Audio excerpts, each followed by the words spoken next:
China's Commerce Minister Wang Wentao, who is visiting Europe, will hold talks with European Commission Executive Vice President and Trade Commissioner Valdis Dombrovskis on September 19th, and the two sides will discuss the rising trade tensions between China and the EU. Recently, there have been growing calls in Europe to resolve the issue of additional tariffs on Chinese electric vehicles, EVs, through negotiations. Some media analyzed that compared with a few weeks ago, the passage of the tariff vote is no longer the done deal in EU. Many European countries want to resolve the EV tariff issue through dialogue and consultation. Before arriving in Brussels, Wang has visited Italy and Germany. Berlin stated that the package of solutions proposed by China laid a good foundation for the next step of negotiations between Europe and China, and called on the European Commission to respond constructively. Italy also expressed the hope that the EU and China can reach a solution through dialogue and consultation. Earlier, Spanish Prime Minister Pedro Sanchez, before the end of his visit to China, called on the EU to reconsider tariffs on Chinese EVs. Countries such as Sweden and Hungary have already publicly expressed their opposition. Reportedly, many EU member states have shown great interest in the price commitment solutions proposed by China. On the tariff issue, China has upheld the greatest sincerity and proposed flexible solutions, and the Chinese industry has also pragmatically proposed various solutions. However, the European side claims that it is willing to resolve differences through dialogue, while continues to reject China's proposals without any specific counter-proposals, and shows no political will to resolve the issue through consultation.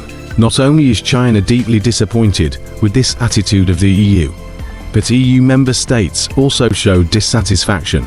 Multiple sources hinted to the media that several countries have expressed doubts about Brussels' rejection of a series of Chinese proposals. The European Commission's attitude of ignoring, resisting and rejecting China's efforts to solve the problem is not new.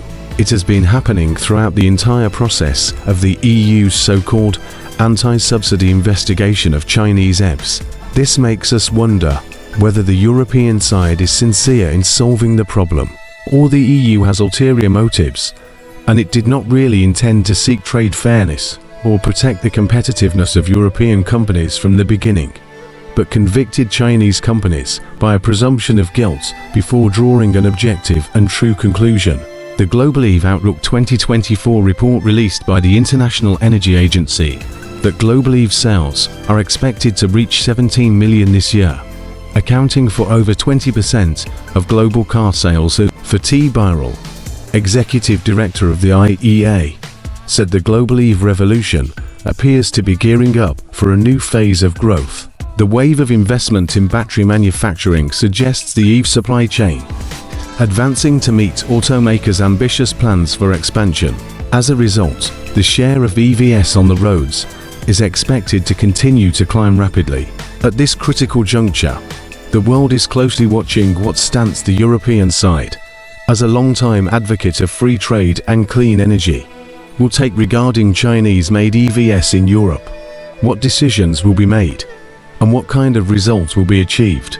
According to data from the European Automobile Manufacturers Association, Europe's EV development has fallen short of expectations. The market share of EVs in Europe shrunk from 14.16% in 2023 to 12% in 2024, and less than 30% of European consumers say this has seriously disrupted the normal pace of the EU's green transition, dampened consumer enthusiasm, and shrunk the overall size of the European market.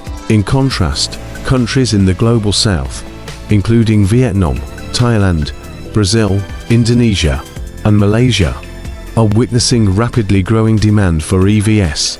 These countries face fewer geopolitical complexities, allowing them to forge ahead more freely. Some European scholars have pointedly stated that Europe needs Chinese EVs to reverse this situation, revitalize the European market, and encourage European car manufacturers to further embrace the transition.